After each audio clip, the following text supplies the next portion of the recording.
malam. Mengapa seperti itu, Bu? Ditanyakan sama siswa.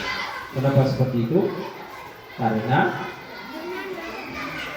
kenapa? Perbedaan suhu. Kalau siang lebih dingin di laut, kalau malam lebih dingin di orang melaut malam dinginnya. Kenapa dingin malam? Karena searah dengan arah angin. Tinggal buka layar tidak dibawa ke tengah laut. Kalau siang risikonya lebih tinggi. Sebagai guru berpaling kalau ada ini, kalau pergi siang nanti dah beres, ya kan? Padahal seperti ini penjelasannya. Oke. Nah.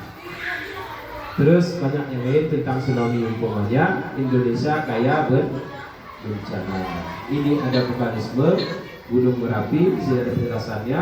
Terus ini ada tekanan dari bawah, terjadilah gunung-gunung. Mengapa terjadi gunung, Bu? Karena ada tekanan ya secara ilmiah. Terus ini pergeseran gerak bumi, terjadilah pulau. Mengapa ada pulau-pulau, Bu? Karena ada pergeseran gerak bumi. Terus temuan mereka sudah paham. Dan itu yang tujuan kita. Apapun yang dijelaskan mereka bisa. Kalau nggak ada bahan seperti ini, ya, saya yakin 20% cuma yang bisa, yang lain 30% di sekolah, 70% di rumah. Ibu pikir 70% di rumah ada mengulang mereka belajar? Tidak. 30% itu kalau